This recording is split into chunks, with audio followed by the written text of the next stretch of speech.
감사를 드립니다. 저는 오늘 진행을 맡은 대한민국 역사박물관 한영훈 학예연구자입니다. 쇼팽과 퀴리 부인 그리고 바웬사, 축구를 좀 좋아하시면 이제 2002년 월드컵과 레반도프스키로 우리에게 알려진 폴란드는 직항으로 12시간이 걸리는 아주 먼 나라입니다. 하지만 외세의 침략, 그런 듯의 질곡과 같은 역사 속의 공통점이 한국과 신기할 만큼 많은 나라입니다. 특별히 오늘 준비한 여러 순서들을 통해 폴란드의 근현대사와 문화에 대해서 알아가는 시간이 되길 바랍니다. 오늘 순서에 대해서 간략히 말씀드리겠습니다. 우선 대한민국 역사박물관 주진호 관장님의 인사 말씀과 이어서 피오트르 오스타셰프스키 폴란드 대사님, 그리고 현재 그단스크 제2차 세계대전 박물관장 직무대행을 맡고 계신 그제고시 베렌트 학술부 차장님의 폴란드 역사 강의가 1시간가량 진행될 예정입니다. 강의 이후에는 30분 정도 폴란드 음식문화 체험 행사가 있고요. 음식문화 체험이 끝나면 한국 최초로 김덕엽 감독님의 다큐멘터리 2개의 고향 상영이 진행될 예정입니다. 예, 우선 대한민국 역사박물관 주진호 관장님의 인사 말씀 드리겠습니다. 큰 박수로 맞아주시기 바랍니다.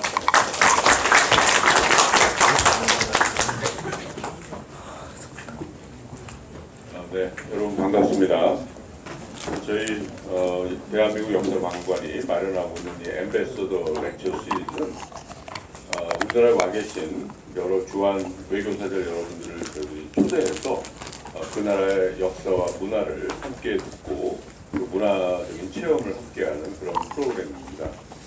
물론 저희 박물관은 대한민국 역사박물관이기 때문에 한국 현대사를 위주로 하는 박물관입니다만, 이 한국 현대사가 세계와 함께 호흡하고 또 세계와 서로 이해하는 그런 하나의 통로가 되기를 바라는 마음에서 이런 프로그램을 마련했습니다. 이번이 이제 두 번째 해고, 1년에 한 4번 정도씩 지금 저희가 진행을 해서 올해 이번 이제 순서가 이제 8번째가 되겠습니다. 되도록이면 저희가 그 대륙을 좀 돌아가면서 이렇게 진행을 하려고 노력을 하고 있는데요. 이런 기회를 통해서 우리 대한민국 국민들이 세계와 서로 소통하고 이해하는 그런 하나의 조그마한 하나의 도구가 되었으면 하는 그런 바람이고요. 특히 오늘 말씀을 해주실 폴란드 대사님은 원래 그 경제학 교수 출신이십니다. 그렇기 때문에 굉장히 말씀을 잘하시고 또 아시아에 대한 그 전문가이시기 때문에 여러 가지 다양한 그런 이해를 갖고 계시고요.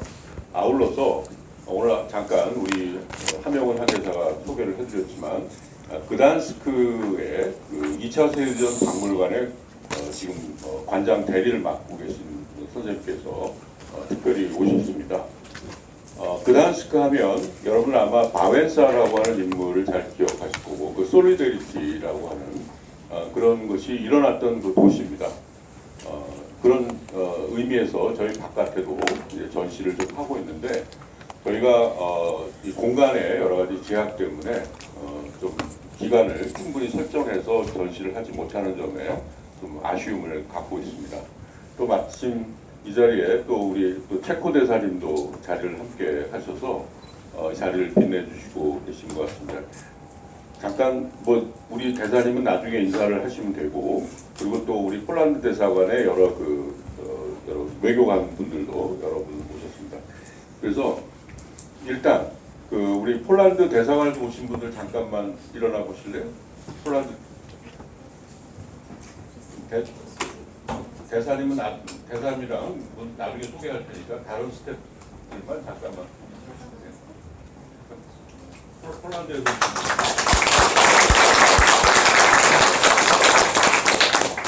그리고 저기 체코 대사님 영어로 좀 엠베서더 루마니아에서 오셨죠? 네,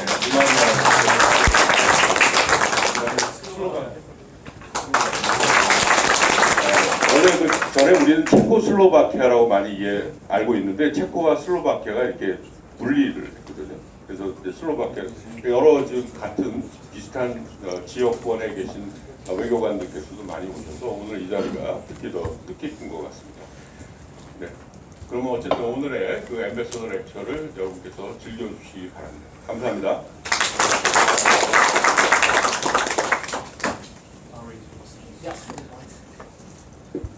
예. 그러면 이제 저희 대사님 아니시지만 예. 피오트르 오스터시프스키 주한 폴란드 대사님을 양력을 간단히 소개드리겠습니다. 대사님은 1964년생이시고 대한민국 대사로 2017년에 부임하셨습니다.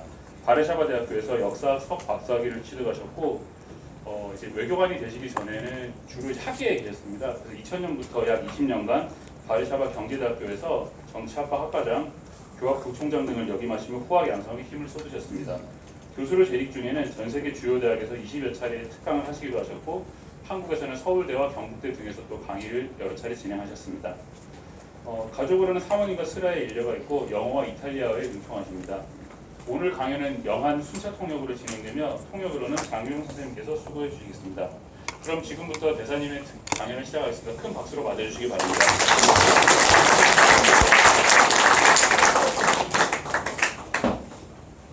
안녕하세요.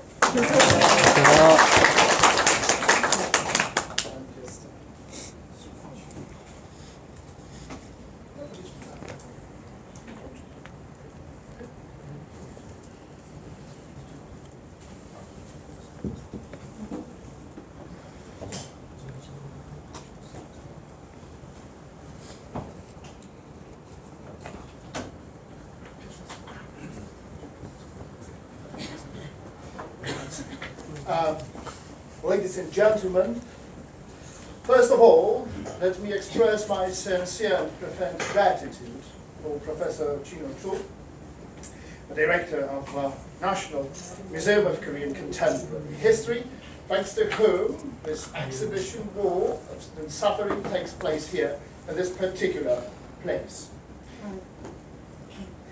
우선 주진우 원장님 진심으로 감사드립니다.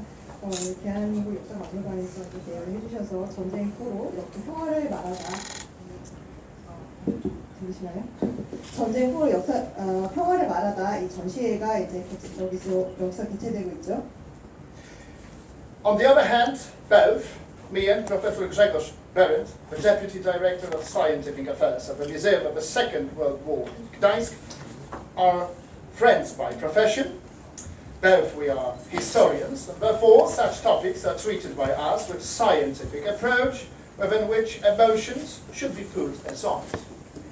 또한 그레고르즈 베렌트 교수님께서는 그단스크 2차 세계대전 박물관에서 이제 재무대행을 맡고 계신데 저희 모두 역사를 전공했어요. 역사 전문가이기 때문에 이런 역사에 대해서 말씀드릴 수 있게 돼서 굉장히 기쁘게 생각하고 역사를 이야기할 때 개인적인 감정은 배제해야 한다. 이런 점을 미리 말씀드리고 싶습니다. It has been almost 8 years since the beginning of the Second World War, the most disastrous event, whose consequences we might even see today. Divided Korea is the best example, I think. 세계 제2차 대전이 80년이 지났어요. 그래서 그 결과를 우리가 모두 알고 있죠. 예를 들어서 한국은 분단이 되었습니다. So let me very briefly introduce what I will be talking about.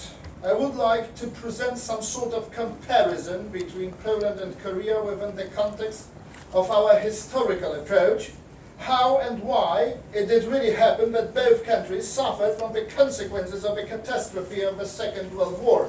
Of course, the shortage of time allows me to present a general view without getting into details.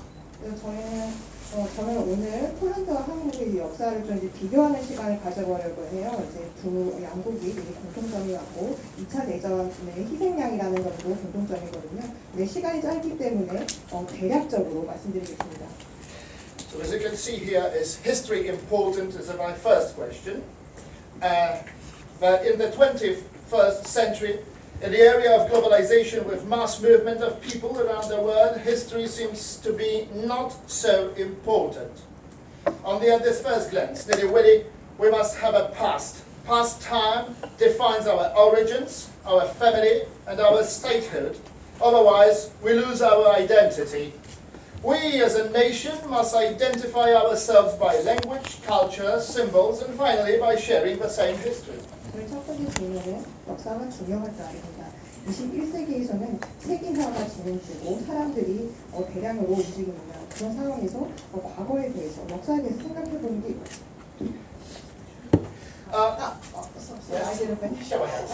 네, 그래서 이러한 상황에 21세기에서 역사에 대해서 과거에 대해서 생각해 보는 것이 의미가 있을까 그런 의구심이 들 수도 있을 텐데요.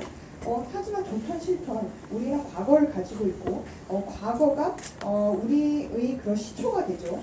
그래서 우리 가족, 우리 시초 그리고 우리 나라 이런 것도 과거로부터 기원한 것입니다. 그리고 한 국가는 언어, 문화 그리고 심벌 그리고 같은 역사를 공유한 공동체라고 할 수 있죠. There are different approaches to history. A classical approach is represented by Leopold von Ranke, who used to look at a history how it really was. But can we adjust only to facts? The answer is negative. Facts without interpretation cannot contribute to our understanding of history. Therefore, we must look at it as of the trends, fluctuations, decisions, and finally people. History should be deprived of glorification as well as depreciation. Good professional history is based on well-balanced opinions, conclusions derived from analysis and good research. 레오폴드 폰 랑케 이분은 역사가 사실에만 기반을 두어야 한다고 말하였습니다. 하지만 저는 그렇게 생각하지 않고요. 역사는 사실에 대한 정확한 해석이 있어야 됩니다. 그리고 사람들 그리고 이들의 변화 그리고 트렌드 결정들이 어떻게 변화하였는지를 분석을 해야 됩니다. 그리고 역사는 역사를 영광적으로만 생각해서도 안 되고 그리고 역사를 평가 저하해서도 안 될 것입니다. 그래서 올바른 역사를 이해하려면은 균형이 잡힌 의견 그리고 또 이제 정확한 분석과 연구의 기반을 두어야 하는 것이죠. Before my answer is, history is not only important, it is necessary to find past time and trends as well as times we live in to understand ourselves.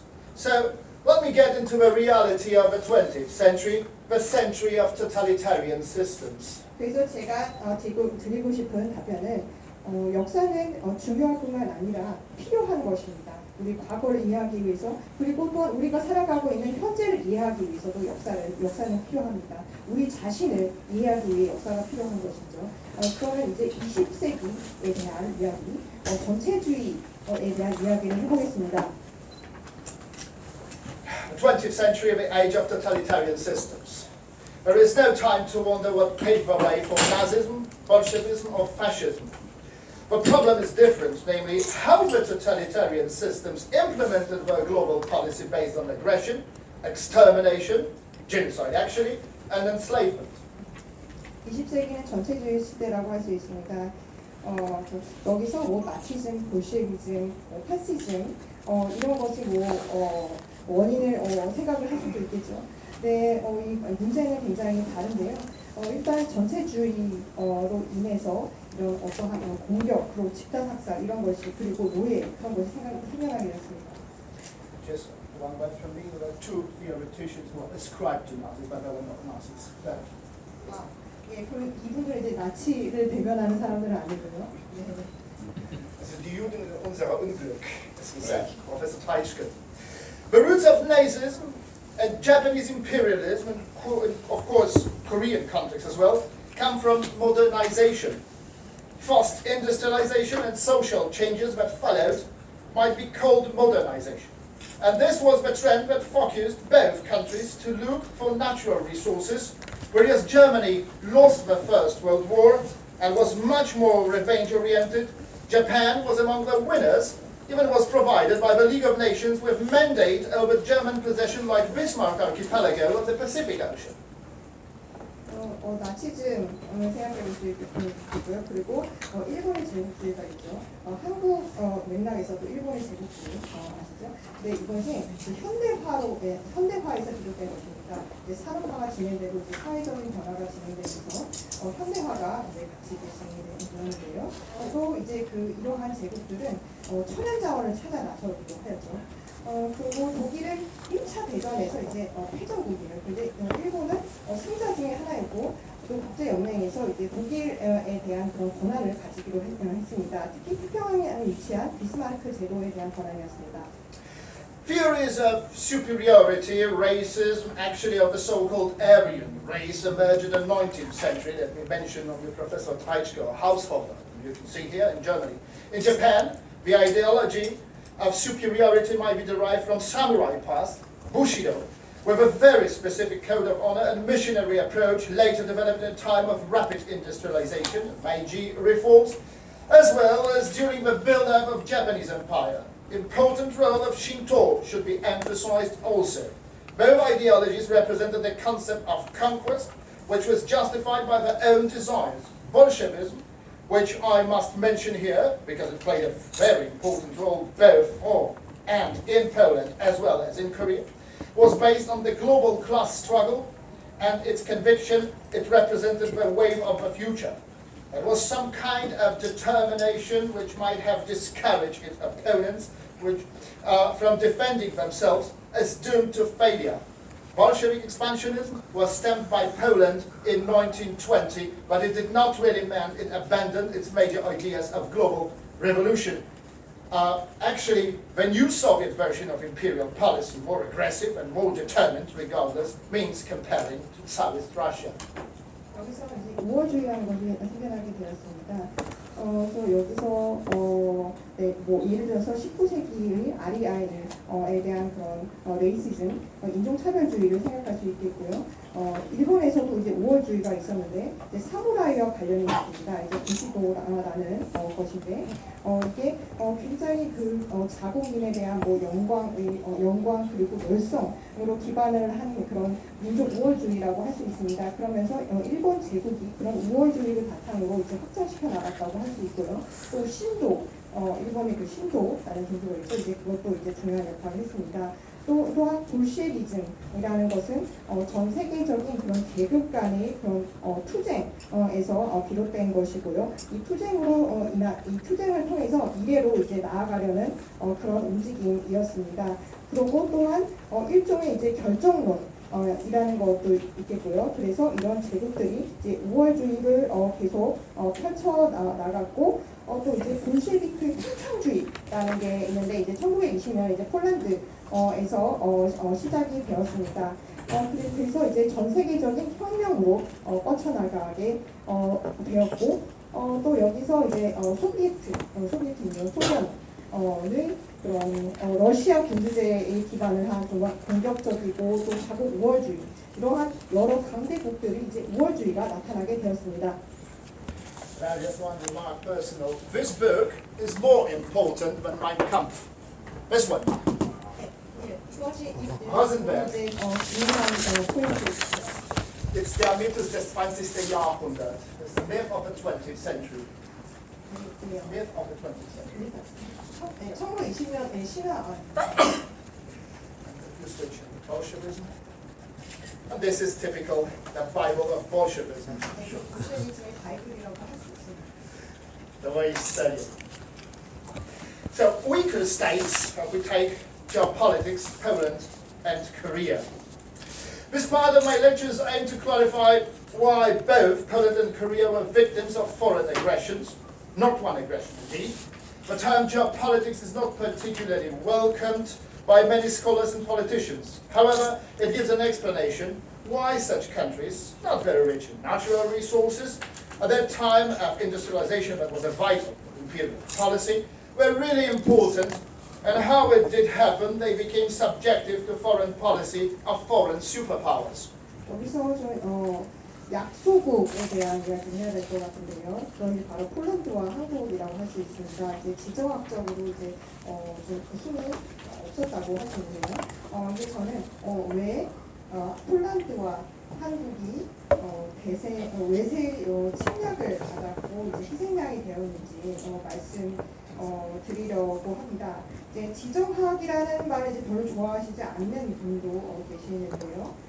이러한 이제 하지만 이제 지정학적으로 볼 때 폴란드와 한국을 비교할 수 있을 것 같습니다. Now, a case of Korea. Everybody knows the proverb, the shrimp between the whale and shark. Indeed, the bridge from China and Japan, Mongols' attempt to conquer Japan, is a very conspicuous example. Late 19th century China became a battlefield for rival superpowers. Japan was on the verge of building its empire. First Taiwan, Shimonoseki Treaty 1895, then war against Russia 1904, 1906, and enslavement of Korea, actually it happened in 1876 when exterritorial rights were given forcefully, of course, by Joseon dynasty to Japanese empire, and the whole process was ended in 1910 by annexation treaty when Korea became Japanese protectorate, in reality a colony. 그러면 한국에 대해서 말씀드려 볼까요? 모두 이 속담 아시죠? 고래 싸움에 새우등 터진다. 네, 그런 상황이었던 것 같아요. 그래서 이제 중국과 일본이라는 이제 강대국이 있었죠. 네, 그리고 또 이제 19세기 이제 후반에 이제 중국이 이제 강대국으로 성장하고 또 일본도 이제 제국을 계속 성장시켜 나가는 상황이었습니다. 일단 대만에 접목했고 이제 시모노세키 조약이 1895년에 있었습니다. 네, 그 다음에 러시아에 대한 전쟁 1904년부터 1906년까지 있었고 이제 그 다음에 이제 한일 합방 시기가 찾아오는데 이것이 이 과정은 1876년에 시작했고 또 1910년에 한일 병합 조약이 있었죠. 그래서 한국은 일본의 피보호국 상황 사실 이제 식민지화 된 것입니다. Conclusion derived from Korea's position. Weak state under foreign influences became a victim of international rivalry, paving the way for the realization of foreign power interests. 그럼 한국의 상황에서 어떤 결론을 내릴 수 있을까요? 이제 약소국이 이제 강대국의 영향을 받아서 이제 희생양이 된 것입니다. 이제 국제적인 그런 라이벌 관계, 그런 경쟁이 있는 상황에서 희생이 된 것이죠. Poland reappeared on a map of Europe in 1918 as a sovereign state. The problem was in the international environment. Instability of eastern part of Europe, newly sovereign state, was the source of territorial disputes. Bolshevism in the east, which was aimed to export its revolution, was the global revolutionary ideology. The ideal partner for the Soviet Union was Germany, which lost the First World War and waited for revenge. Actually, with strong communist movement, which was inspired by economic instability. Please, I must make a remark at this moment. Nazism and fascism is not Nazism, are both left-wing ideologies. The Soviet Union used to put them on the other side as criminal systems indeed and right-wingers. Why? Because Bolshevism from the bottom always wanted to be perceived as a progressive and very human movement. In 1919, 1921, war against Poland is used the maxim, over the dead body of Versailles Treaties bastard, we go to the west to export our revolutionary ideas. Poland was on the way to the west. 그럼 폴란드의 상황에 대해서 말씀드리겠습니다. 폴란드는 1918년에 주권을 가진 나라로 지도에 다시 등장하게 되었습니다. 이것은 국제 정세와 관련이 있는데요. 유럽의 동유럽이 굉장히 불안정한 상황이었고 또 국토를 가지고 서로 싸우는 상황이었습니다. 이제 동쪽에서 이제 볼셰비즘이 시작했는데 이것을 이러한 혁명 사상을 계속 이제 전파하려는 그런 운동이 있었습니다. 볼셰비즘이요. 근데 이제 소련에 있어서 이상적인 파트너는 독일이었습니다. 2차 대전의 패전국인 독일이 이제 이상적인 파트너였고, 근데 여기서 이제 분명히 짚고 나가야 될 것이 나치즘과 나치주의와 파시즘이 있는데 두 개는 뭐 같은 게 아닙니다. 근데 두 개 다 이제 좌파라고 할 수 있는데요. 네, 소련은 일종의 이제 트릭을 써서 이것을 이제 다르게 해석을 하였습니다. 이것이 우파로 해석을 하고 있죠. 왜냐하면은 볼셰비즘은 항상 뭔가 이제 급진적이면서도 굉장히 인간적인 운동으로 보이고 싶었기 때문입니다. 그래서 1919년부터 1921년까지 폴란드에 대한 전쟁에서 이러한 속담이 있었는데 베르사유 조약을 넘어서 우리는 혁명 사상을 수출하기 위해서 서구로 향한다. 그런 것을 이제 내세웠습니다. 폴란드는 그렇게 이제 서구로 나아가고 있었습니다. Close relations with Weimar Republic flourished. Even German democracy had territorial claims to Poland. Die Freie Stadt Danzig, which is called Gdańsk today, the Polish Pomerania, popularly known in the interwar period as the Corridor, Great Poland, Wielkopolska and Silesia, that were the territories Germany lost to revolt Poland. The Nazi party, Nationalsozialistische Deutsche Arbeiterpartei, or NSDAP, got to power democratically in 1933. Foreign policy purpose, Drang nach Osten, expansion to the east, colonization, and creation of a 1,000 years Reich. Racism, not a class struggle, was the Nazi system based on. All the theories of both systems we can find in the short course of a history of Bolshevik Party by Joseph Stalin and Mein Kampf by Adolf Hitler. 바이마르 공화국 간의 이제 친근한 관계가 이제 계속 발전이 되었습니다. 그리고 독일에서도 이제 폴란드에서의 그 영토를 이제 주장하기 시작하였고요.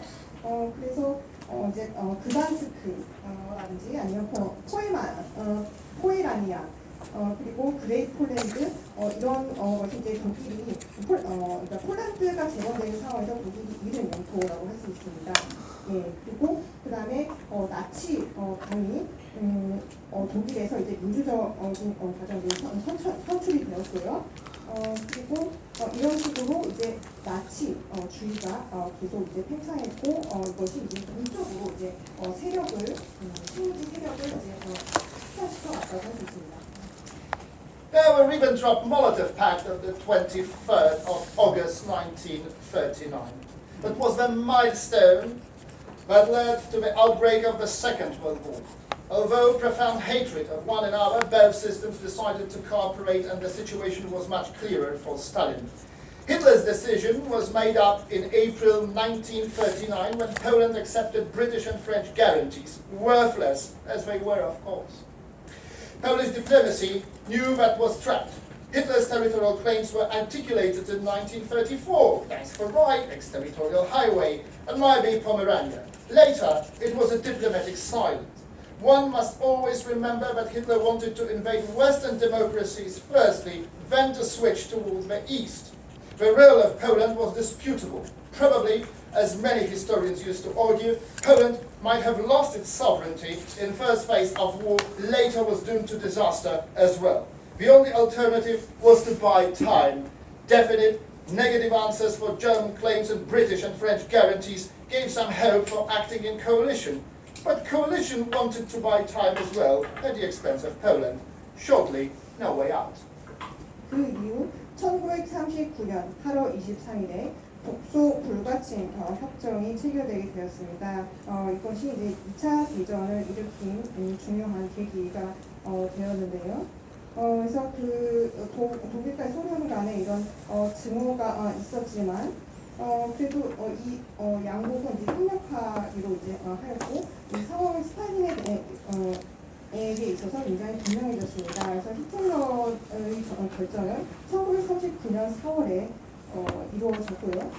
또 그 당시에 폴란드는 영국과 프랑스의 확약을 받아들인 상황이었습니다. 근데 이러한 상황에서 이제 폴란드가 어떻게 보면 이제 함정에 갇히는 이제 상황이 되었고요.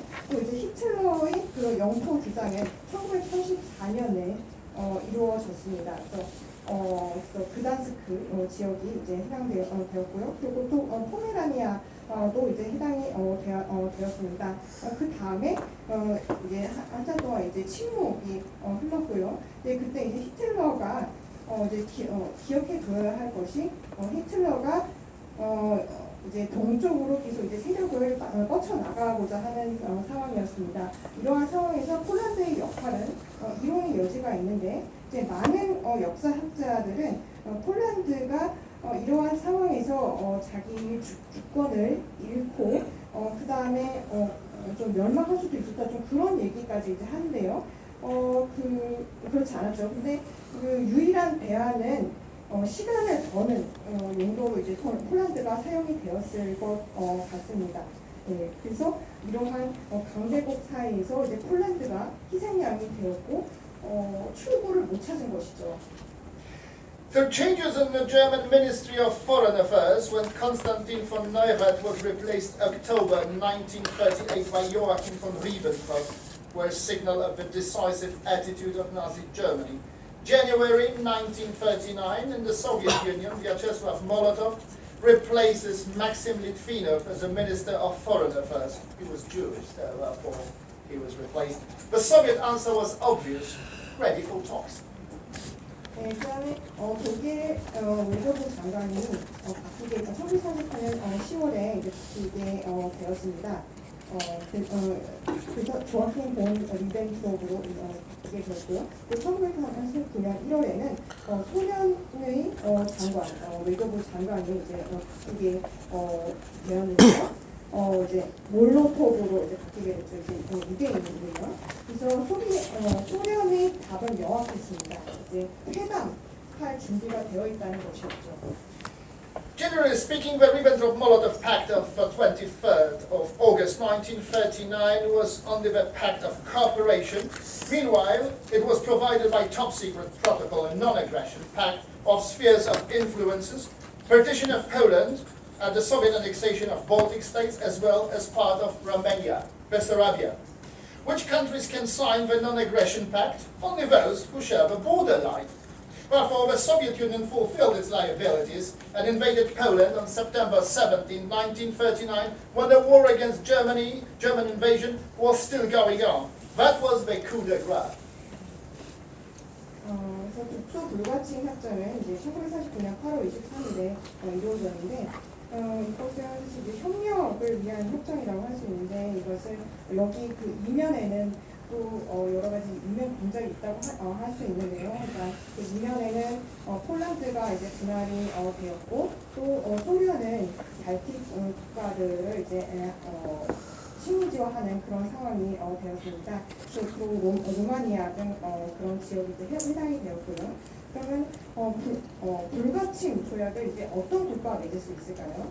국경을 공유하는 나라와 이제 맺을 수 있겠죠. 그래서 소련은 책임을 완수했고 또 폴란드를 1939년 9월 17일에 침공했습니다. 그 당시에 독일에 대한 독일 침공도 이루어지고 있었죠.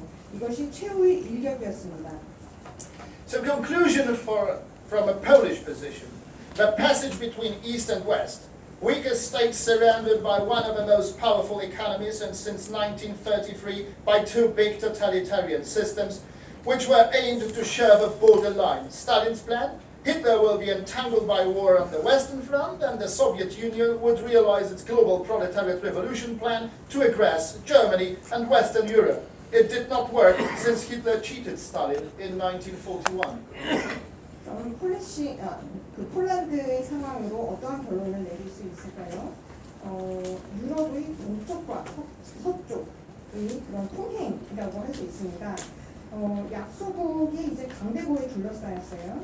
그리고 이제 그 두 개의 전체주의 시스템, 독일 소련을 사이에 이제 끼게 된 거고, 그 독일과 소련이 이제 경계를 공유하기를 원했습니다. 그래서 스탈린의 계획은 이제 히틀러는 이제 이제 함정에 빠질 것이다 이제 그렇게 되었고, 그다음에 이제 프롤레타리아 이제 혁명이 일어나게 되었죠. 그래서 독일과 서유럽을 공격하는 이제 계획이었습니다. 하지만 히틀러가 1941년에 스탈린을 속이기 전까지는 이러한 계획이 실행되지 않았습니다. Now the concept of total war. In 1919, Winston Churchill said, the Great War, actually the First World War, was the war between governments. God save us, since the next war would be war between nations. 1919년에 윈스턴 처칠은 이렇게 말했습니다. 이제 그레이트 워라는 게 1차 대전인데요. 1차 대전은 정부 간의 전쟁이라고 하였습니다. 그래서 처칠은 이렇게 말했어요. 이제 하나님 우리를 살려주셨다. 그래서 다음 전쟁은 국가 간, 나라 간의 전쟁일 것이다. 그렇게 얘기했습니다. Now from Nazi standpoint, in such war we have several phases, namely regular war between the armies, this time in the Second World War, Blitzkrieg, destruction of state structure, occupation, extreme terror against civilian population, and extermination of upper classes, racial policy based on the extermination of ethnic groups, in case of Nazi Germany, Jews, gypsies, and enslavement of subhuman races like slaves, expansion of German settlement on the east up to Ural Mountains, deportations, etc., etc. Superior race as a winner sets up Neue Ordnung, New Order. 나치주에 대해서 말씀드리면 이러한 총력성에서 여러 가지 그 국면을 볼 수 있는데요. 그래서 기습 공격이라든지 아니면은 뭐 식민지화라든지 아니면 테러리즘 그리고 이제 유산 계층의 공격이라든지 그런 뭐 인종 사별주의, 유대인이나 이제 집시들을 향한 그런 인종 사별주의를 볼 수 있고요. 또 계속 이제 동적으로 이제 확장을 세력을 확장시켜 나가려는 그런 움직임을 나치주에서 볼 수 있습니다. A short passage from the film How Genocide is Manufactured from Behind the Desk. 그러면은 대량 학살에 대한 그런 영상이 있는데요. 어떻게 대량 학살이 일어났는지 영상을 보시겠습니다. It is a Wannsee Conference, 1942 January, when they sealed the fate of Jews. But apart from all that, it explains the fate of our nation as well. 그래서 이제 1940년 1월 자료 기간을 줬는데요. 이제 한 나라의 이제 운명에 대한 영상을 보시겠습니다.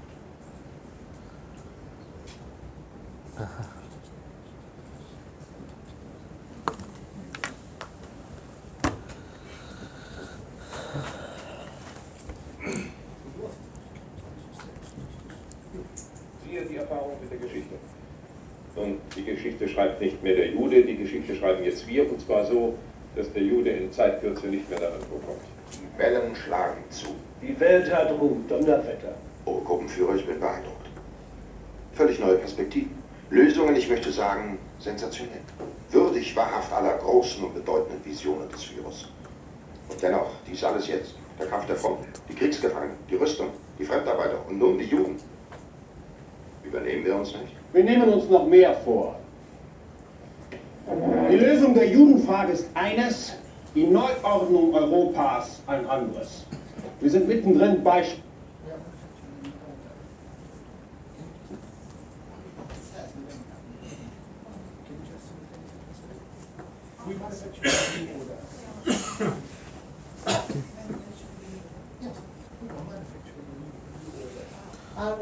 우리는 그 새로운 질서를 만들고 있습니다.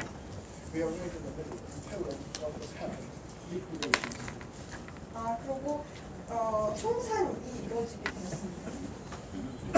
Die Polen. Was ist geschehen? Liquidierungen. Polnische Intelligenz, Lehrer, geistliche Offiziere, Adel etc.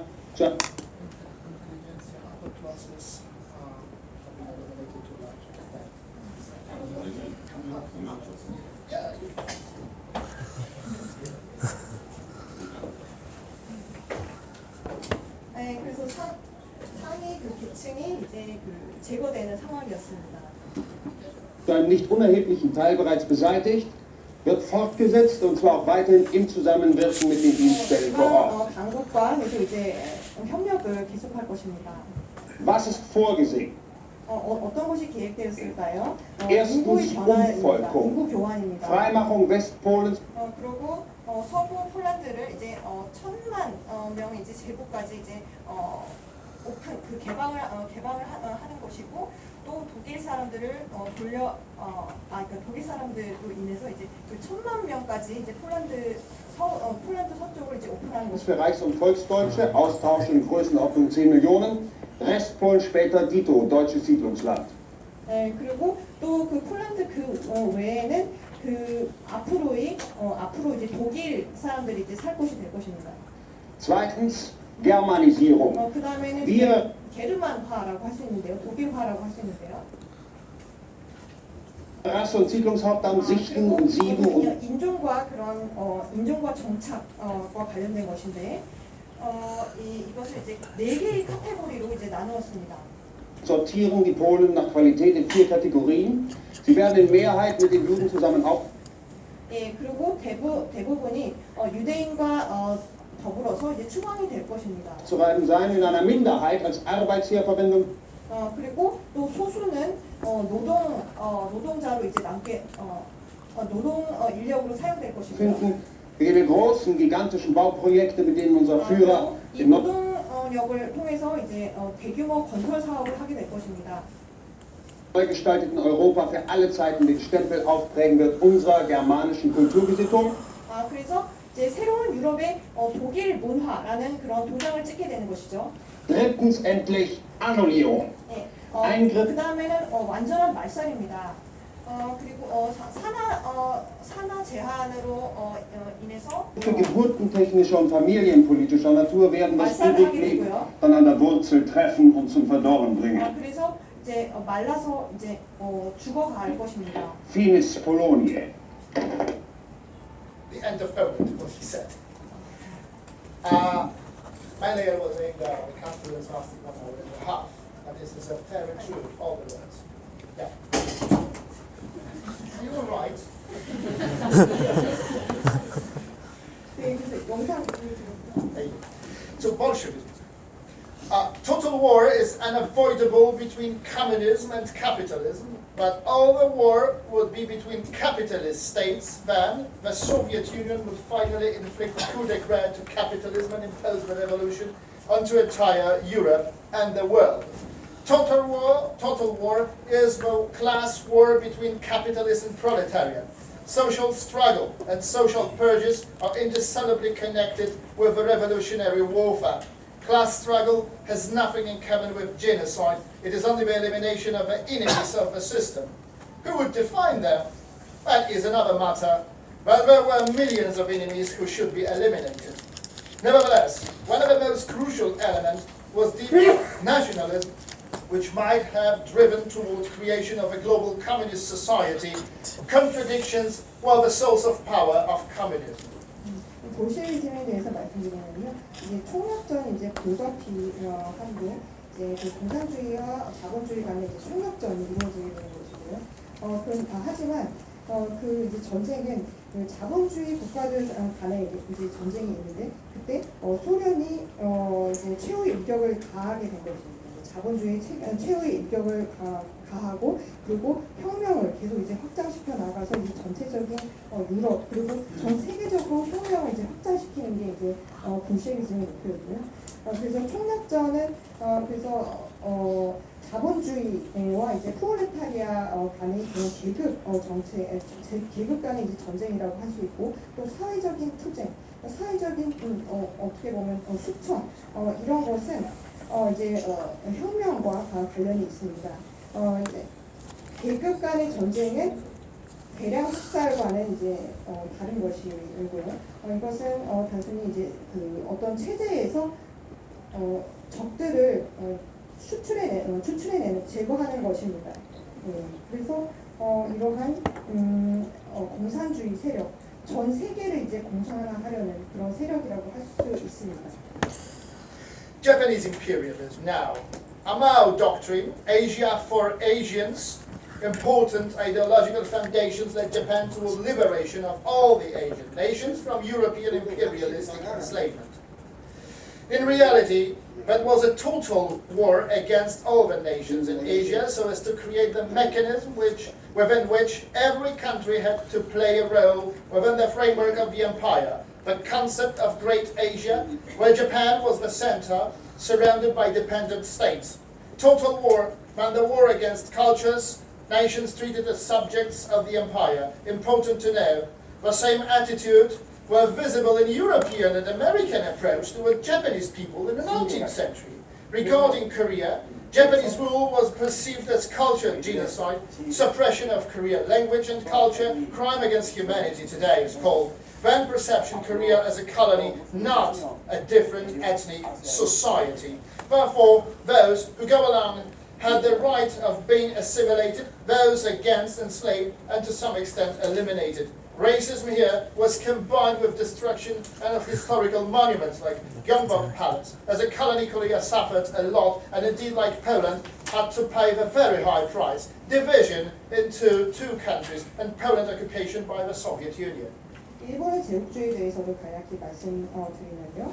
이제 아시아 사람들을 위한 아시아 이게 일본의 그런 생각 아이디어였던 것 같아요. 그래서 유럽의 제국주의로 인해서 이제 노예가 되었던 아시아를 이제 다 일본이 이제 풀어주는 반면 이제 아시아 내에서 일본이 이제 세력을 이제 확장시키게 된 것이죠. 어떻게 보면 이제 그레이트 아시아를 이제 만드는 그런 것이 일본의 전략이었던 것 같습니다. 그래서 이 안에서 이제 모든 국가들이 이제 일본의 그런 제국주의에 따라서 모든 국가들이 역할을 하고 일본이라는 제국주의에 아시아 국가가 이제 속하게 된다. 그런 것이 일본 제국주의라고 할 수 있고요. 그래서 어떻게 보면은 한국이 이제 일제 강점기를 거쳤는데 그때 이제 문화적 학살이라고 볼 수도 있을 것 같아요. 한국의 이제 언어와 문화를 이제 말살하는 정책을 폈잖아요. 이제 일본의 영향권 아래 있기 위해서. 예, 그래서 뭐 예를 들어서 뭐 인종차별주의로도 이제 해석이 될 수 있고, 그래서 경복궁이라든지 그런 문화재를 파괴하는 것들, 이제 이러한 것이 이제 일본 제국주의라고 할 수 있습니다. 그래서 정리하면요, 한국과 폴란드가 굉장히 이러한 과정에서 강대국 사이에서 굉장히 큰 희생을 치렀는데요. 그 결과적으로 한국은 분단이 되고 또 폴란드는 소련의 지배를 받게 되었습니다. Ladies and gentlemen, I do not want to talk about justice. This is a matter of philosophical approach. But what I wanted to show is realism. Who suffers and how? The question why should be deprived of all the emotions. Indeed, as life shows us, in many cases, you do not have to commit anything wrong to bear the negative consequences. 네, 여러분, 저는 단순히 이제 정의에 대해서 말씀드리려고 하는 것이 아니고요. 이제 철학적인 접근을 하려고 하는 것은 아니고, 저는 이제 현실주의, 현실에 대한 이야기를 하고 싶었습니다. 누가 고통을 받고 어떻게 고통을 받는지 그걸 말씀드리고 싶고, 이러한 고통입니다. 이러한 걸 생각할 때는 감정적인 것을 이제 배제해야 한다고 생각을 합니다. 그래서 여러 가지 이제 살다 보면 여러 가지 상황이 있겠죠. 하지만 부정적인 결과를 가져오기 위해서 잘못된 것을 해서는 안 된다. 그걸 기억했으면 합니다.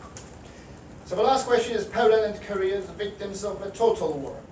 But it is not the purpose to say who suffered more, since it is not measurable and somehow seems to be irrational, because even one victim of atrocities is a victim of genocidal ideology or simply criminal policy.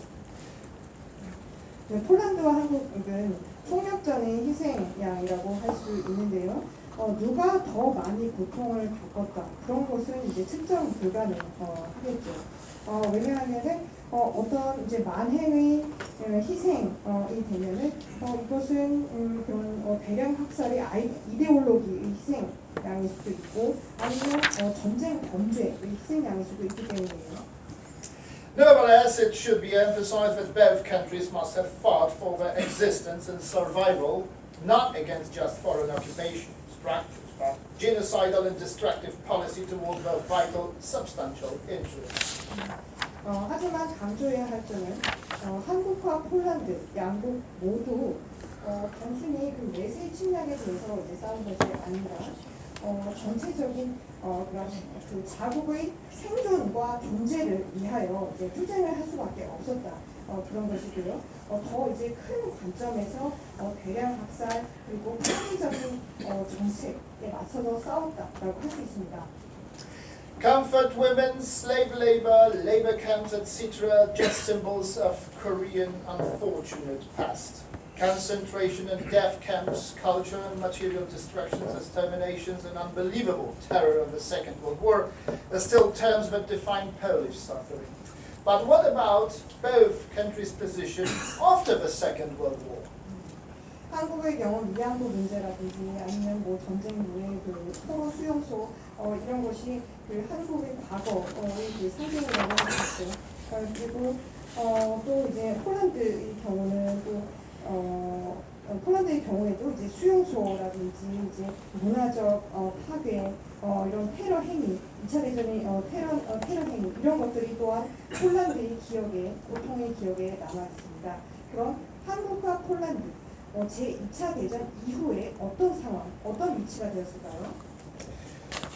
Poland, invaded by both Nazi Germany and the Soviet Union in 1939, suffered from occupations, depredations and destructions. Later on, the fate of Poland was sealed by foreign powers and the international conferences. Tehran is the most important since Yalta and Potsdam conferences just covered details. Everything about us without us. That is the best definition of position of Poland before the end of the war.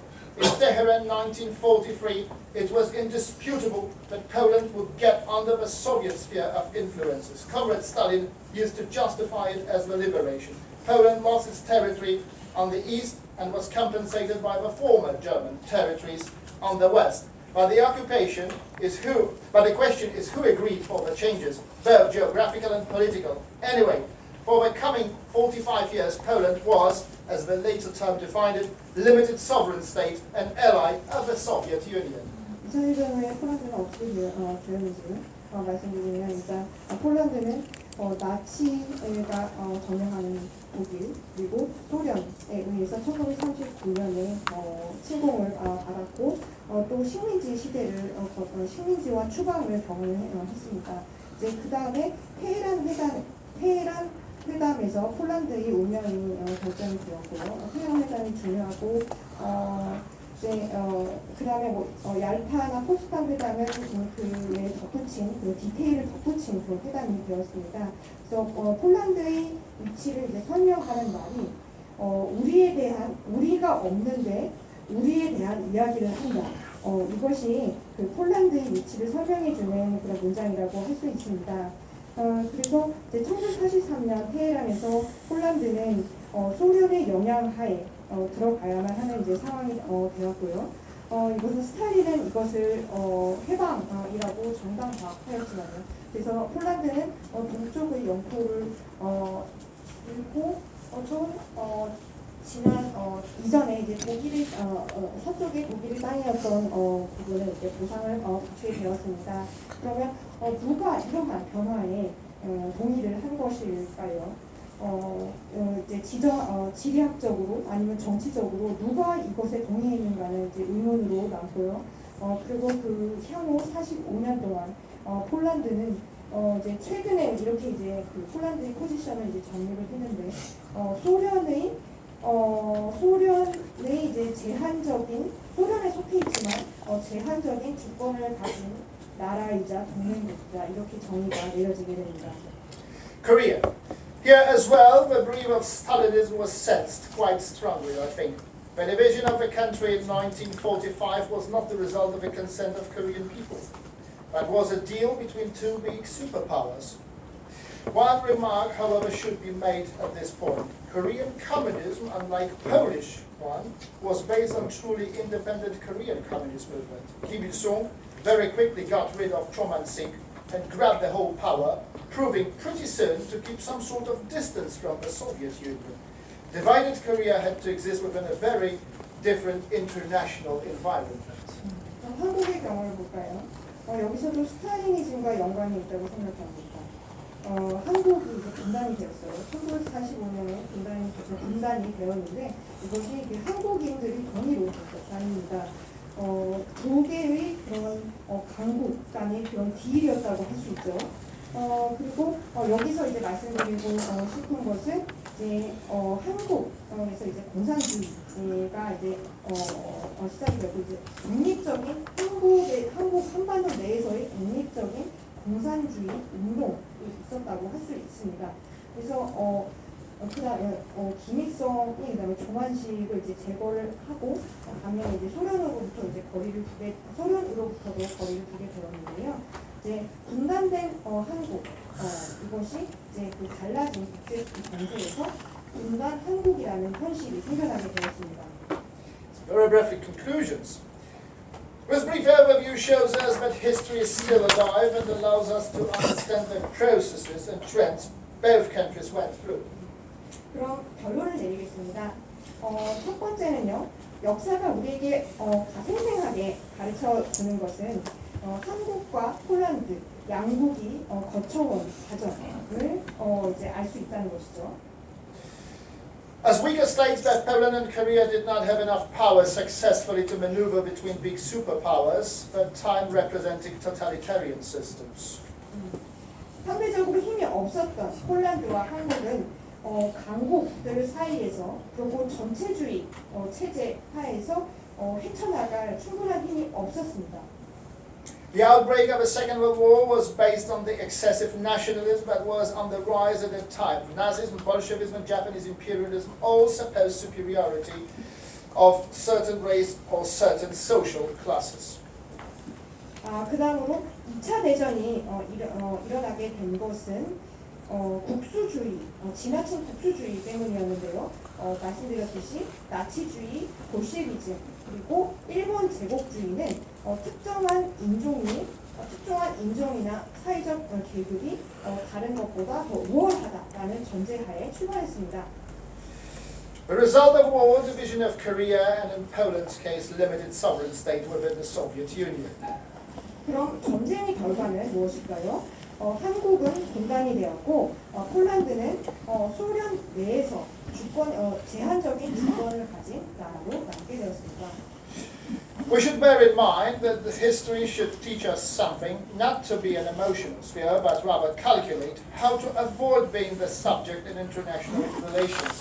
Poland and Korea, of our geopolitical locations, we should remember the lessons we learned from the past and continue strengthening our alliances and international cooperation. 예, 마지막으로 꼭 기억해야 할 것이요. 역사가 우리에게 가르쳐 주는 것은 이제 국제 관계 속에서 일단 감정적이면 안 되고요. 이성적으로 판단해서 국제적인 관계 속에서 어떻게 그냥 끌려가고 종속되는 것을 피할 수 있는가 그런 교훈을 준다고 할 수 있고요. 그리고 지정학적인 위치상 폴란드와 한국이 이러한 고통을 겪었는데 과거를 통해서 교훈을 얻어서 한국과 폴란드가 더 이제 관계가 굳건해지고 또 국제 관계를, 국제 협력을 더 발전시켜 나가야 하겠습니다. 감사합니다.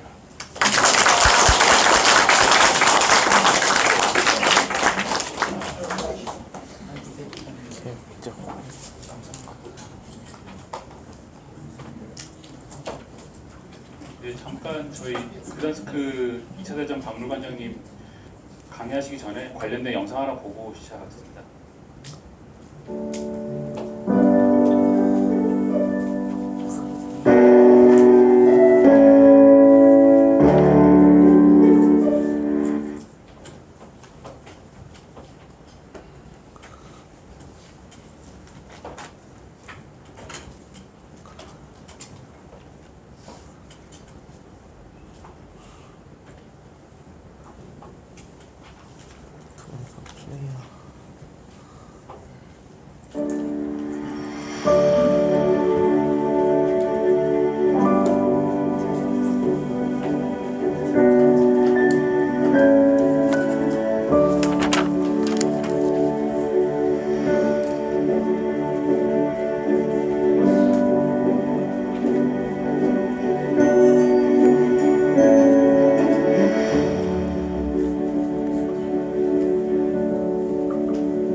대사님 강연에 이어서 저희 그제고시 베렌트 그단스크 2차 세계대전 박물관장 대행님의 강의가 이어지겠습니다.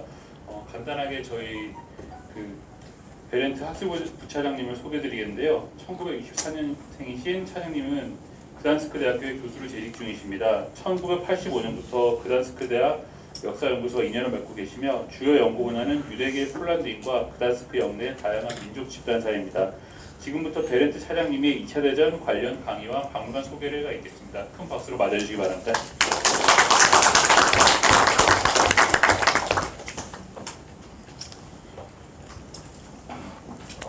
Mr. Director, ladies and gentlemen, I am glad and happy to be here for the first time in Korea and for the first time in Seoul. Thank you very much for invitation, for the possibility to present our temporary exhibition in your museum.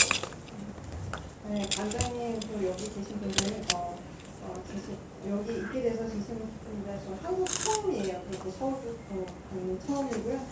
여기 저희 그단스크 2차 세계대전 박물관 특별전에 대해서 좀 소개해드릴 수 있게 돼서 그렇게 생각합니다. So we are short of time, so I reduce my talk to several remarks just to add something to what was already told by Mr. Ambassador.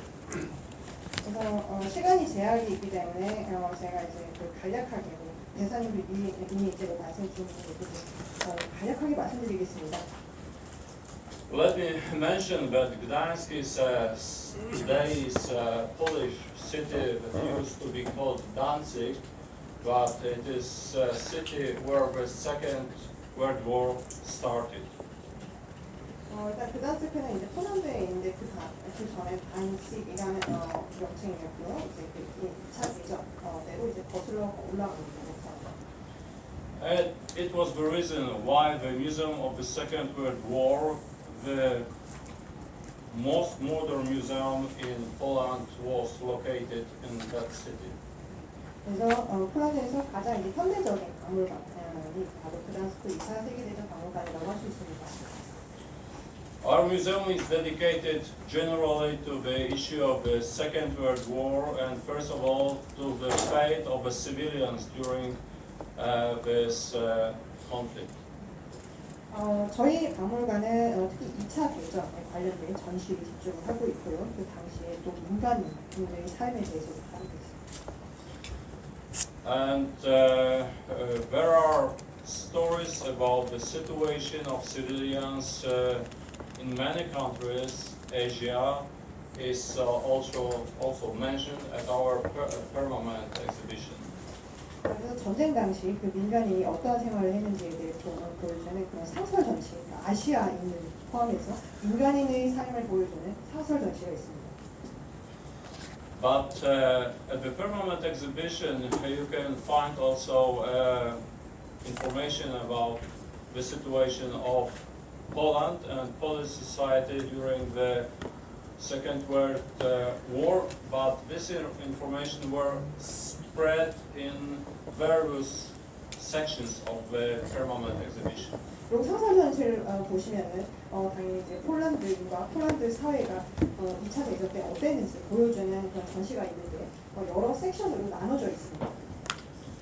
Because of the 80th anniversary of the outbreak of the Second World War, we decided to organize 14 large projects, educational museum projects. Also, we produced a documentary film dedicated to the issue of the Polish experience during the Second World War. 2차 대전 이제 대학과 협력으로 이제 대학과의 협력으로 14개 정도의 그런 박물관 프로젝트를 진행을 했고요. 또 이제 다큐멘터리 영화 프로젝트도 이제 진행을 하였습니다. 폴란드의 당시 전쟁 상황에 대해서 보여주는 그런 프로젝트고요. Several years ago, a book by Samuel Kasov was published in Poland, in Polish, with the main title and question in the title, Who will tell our story? 몇 년 전에 이제 사무엘 카슨이라는 사람이 쓴 누가 우리의 이야기를 할 것인가, 이것이 이제 폴란드어로 이제 폴란드에서 출판되었습니다.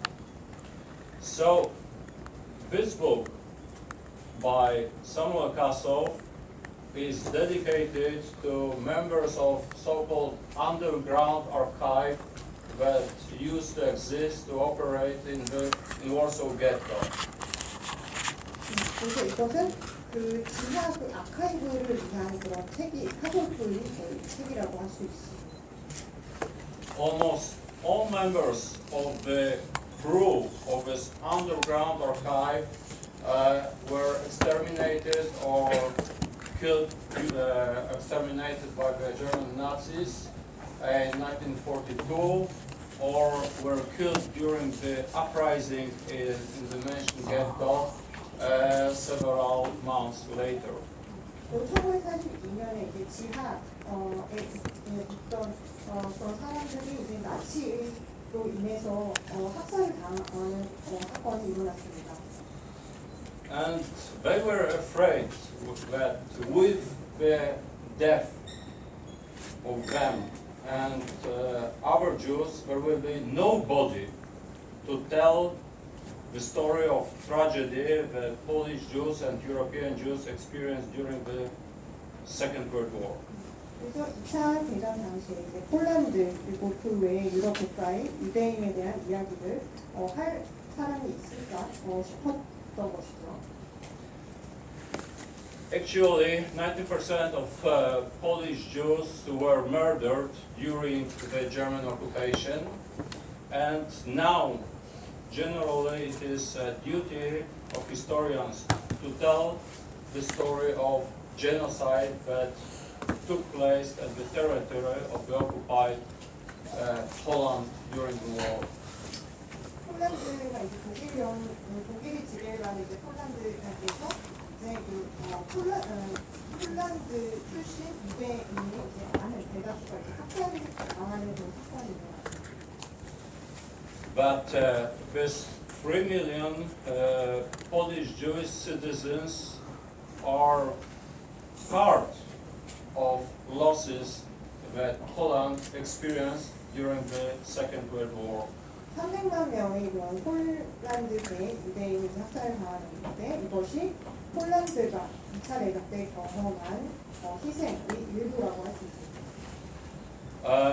Mr. Ambassador said that we historians should investigate the past, make research without emotion. Yes, it is one of the principles of our profession. But on the other hand, like in your situation, it is difficult to make research about the past that it's still so close to us. 대사님께서 역사학자는 감정에 연연하지 말고 과거에 대한 역사에 대한 연구를 해야 된다고 말씀하셨습니다. 하지만 우리에게 너무나 가까운 과거에 대해서 연구하기가 쉽지 않죠. Because both in Poland and in Korea, there are still people who experience the Second World War, the Japanese occupation, and what happened later in the early 50s. 왜냐하면 한국과 폴란드 양국에서 2차 대전을 경험한 사람, 일제 강점기를 경험하신 분들이 아직도 생존에 계시기 때문입니다. So please take it into account that out of 35 million of Polish citizens, before the outbreak of the war, at least 6 million people lost their life. 그래서 폴란드는 600만 명이 되는 그 사람들이 이제 전쟁 시에 이런 It makes at least 17% of our pre-war population lost life, and 90% of them, both Jewish and Gentile people were murdered. 전쟁 이전 폴란드 인구 17%가 목숨을 잃었고 또 이제 유대인 출신 같은 경우는 90%가 이제 목숨을 잃었습니다.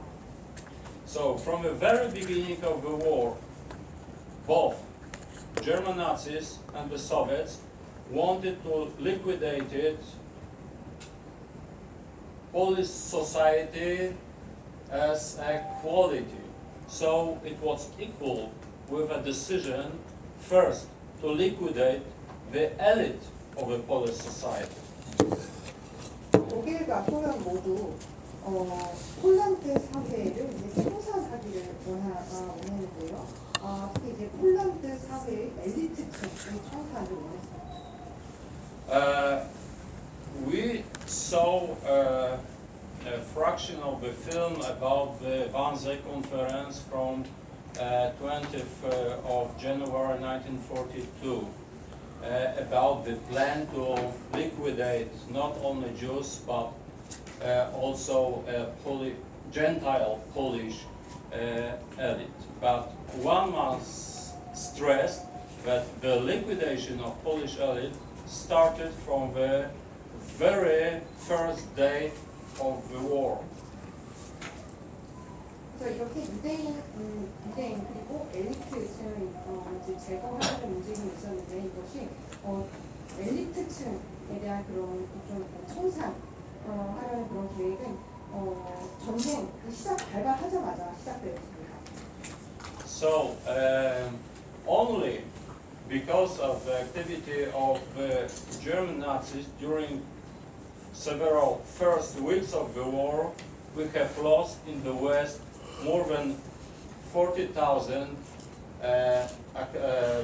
people with academic education, social and political activists.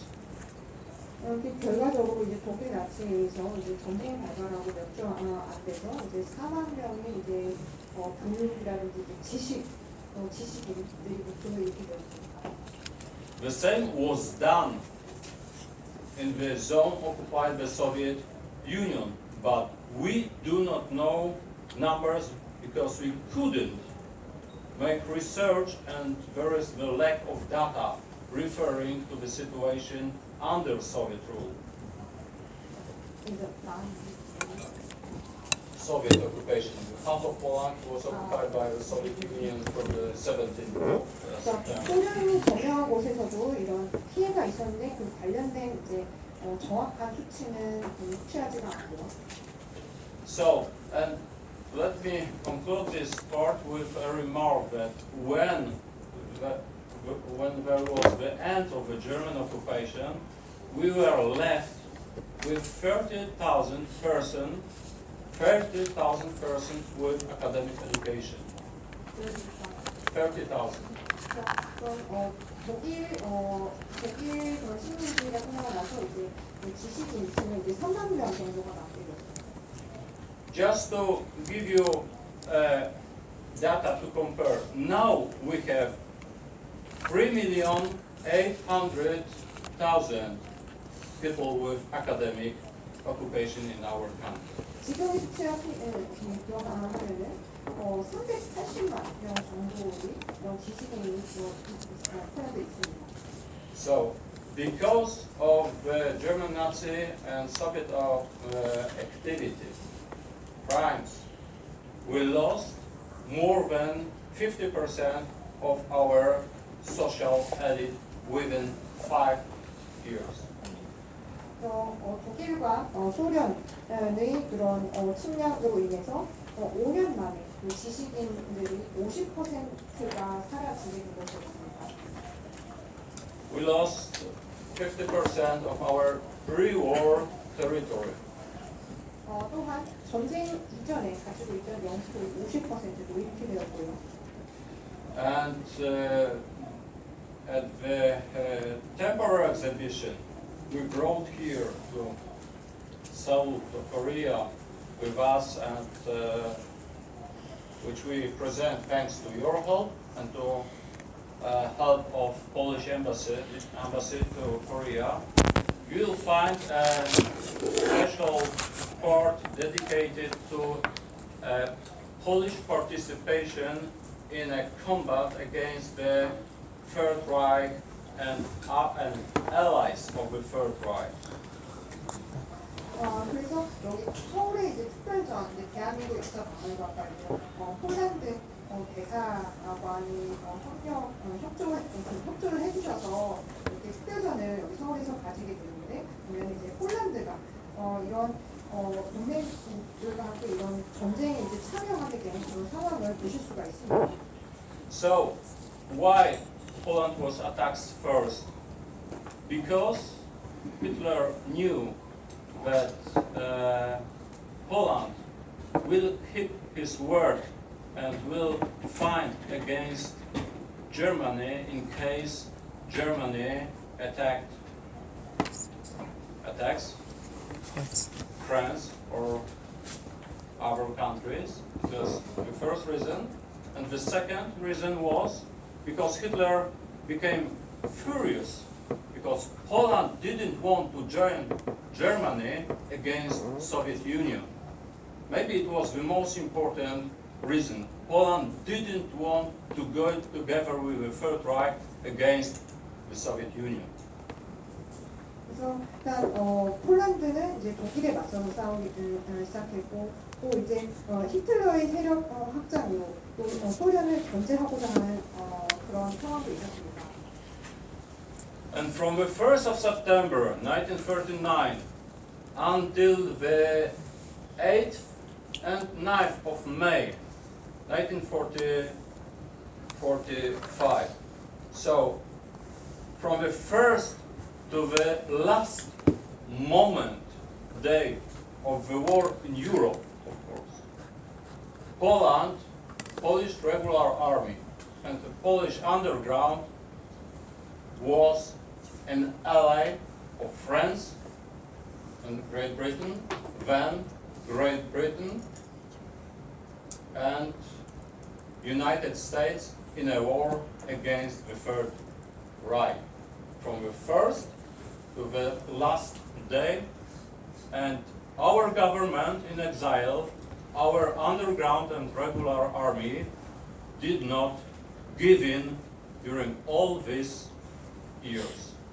1943년 9월 11일부터 시작해서 이제 전쟁이 이제 계속되는 동안 폴란드 군은 프랑스, 영국 그리고 미국과 이제 동맹을 이루어서 또 전쟁에 참여하게 됩니다.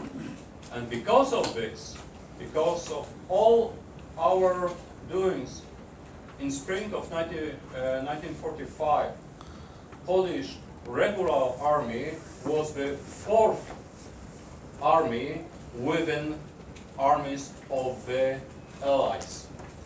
After the fourth, after the Red Army, American Army, British Army, and Polish troops, both in the west and in the east, that created about 500,000 soldiers in regular army, was the fourth power. 1945년 내내 이제 폴란드가 이제 군대 중에서 이제 4위라는 것이 되었습니다. 이제 군사수가 이제 50만 명 정도였고, 그리고 영국 그 다음에 이제 폴란드 군대가 있었죠. Thank you for your patience, and you are all welcome to Gdańsk. 이렇게 소사이에서